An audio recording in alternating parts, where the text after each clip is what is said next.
അസ്സലാമലൈക്കും. ഭർത്താവിൻ്റെ സ്നേഹം കുറഞ്ഞാൽ നമ്മൾ ഉടൻ തന്നെ ഈ കാര്യം ചെയ്താൽ നമ്മുടെ ഭർത്താവിൻ്റെ സ്നേഹം അണ പൊട്ടി ഒഴുകുന്നതാണ്. എന്താണെന്ന് നമുക്ക് നോക്കിയാലോ. മിന്നത്തുൽ റഹ്മാൻ എന്ന കിതാബിൽ പറഞ്ഞ കാര്യമാണ് നിങ്ങളുമായി പങ്കുവയ്ക്കുന്നത്. ഭാര്യ ഭർത്താക്കന്മാർക്കിടയിൽ സ്നേഹവും അനുരാഗവും പ്രേമവും സമാധാനവും നിലനിൽക്കാനായി മഹാനായ ഹസൻ ബസ്രി റളിയല്ലാഹു അൻഹു പറഞ്ഞ കാര്യം എന്താണെന്ന് നോക്കിയാലോ.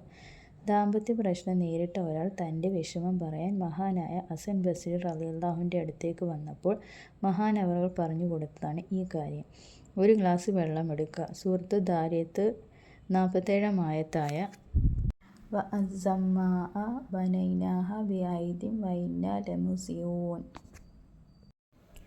എന്ന ആയത്ത് വെള്ളത്തിലൂതി മന്ത്രിക്കുക. അതേ സൂറത്തിലെ തന്നെ 48-ാം ആയത്തായ വൽ അർള ഫറശ്നാഹ ഫനിഅമൽ മാഹിദൂൻ എന്ന ആയത്ത് ഓതി മന്ത്രിക്കുക. രണ്ടുപേരും വെള്ളം കുടിക്കുക.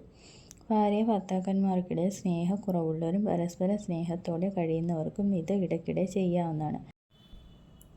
ആയത്തുകൾ 1 അല്ലെങ്കിൽ 3 അല്ലെങ്കിൽ 7 അല്ലെങ്കിൽ നിങ്ങൾക്ക് കഴിയുന്നത്ര ചൊല്ലി മന്ത്രിക്കാം. രണ്ടിൽ ആരെങ്കിലും ഒരാൾ മന്ത്രിച്ചാൽ മതി. അല്ലാഹു സുബ്ഹാനഹു തആല ഭാര്യ ഭർത്തൃ ജീവിതത്തിൽ ഹൈർ നൽകട്ടെ. ആമീൻ. അസ്സലാമു അലൈക്കും.